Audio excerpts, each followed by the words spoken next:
Hello, I'm Amanda Roberts, and it's great to be able to share with you what I'm learning about the role of the gutter, or the space between panels in comics, in supporting patients with a life-limiting illness to develop their sense of agency. The term agency describes the aspect of the human condition which enables us to make a difference to the world around us. A positive sense of agency can be severely challenged by a terminal illness. Comics have long been used to scaffold agency. Comic panels do not work sequentially, but have a pause in space and time indicated by the blank space or gutter between them. This space offers readers the opportunity to use their imagination to consider what the story means to them.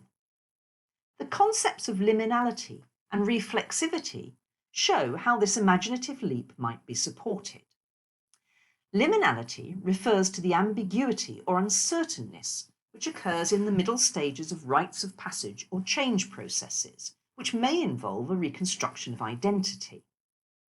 Reflexivity is a fundamental human quality which allows us to reflect on our way of thinking, what impacts on it, and therefore potentially change it. But how can imagination, liminality, reflexivity, and the gutter work together to scaffold agency for patients with a life-limiting illness? The PATCHATT initiative provides an illuminative example. PATCHATT aims to enable patients with a life-limiting illness to support one another, to make a difference to something which matters to them.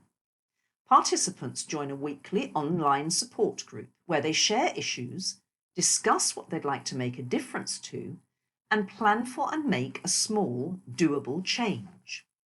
Comics such as Bob's are used within PATCHATT to exemplify such patient leadership. Bob's story forms the first part of his comic. It focuses on an issue common to palliative care patients, the difficulty of retaining a sense of independent self in the wake of a terminal diagnosis. The liminal spaces between panels provide a break, a gap in which the reader can imagine Bob's situation and fill in details, linking Bob's story to their own. Such a connection requires a reflexive response, with readers moving beyond empathy and building their own personal stories in the gaps which punctuate Bob's narrative. Bob's plan shows how his PATCHATT peers support him to plan for action. Drawing on his imagination, his reflexive thinking enables him to consider if life has to be this way.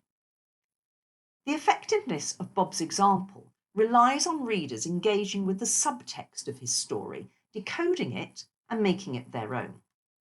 It is in the in-between liminal space of the gutter that such decoding takes place, with the reader reflexively and imaginatively considering their response to what they are seeing.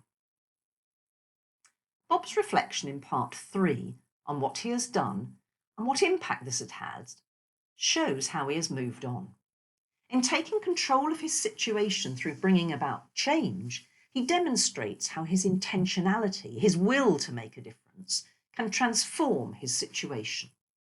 The gutter between the first and second panels gives the reader the space to consider how this change might feel for Bob and how a different change, brought about by their own action, might feel for them. In summary then, the liminal space of the gutter appears to allow readers to use imagination and reflexivity to consider and change perspectives, relinquish old frames of reference, and embrace new ways of seeing their situation. Such activity offers a positive way forward for individuals and for a palliative care service in search of new community-led interventions.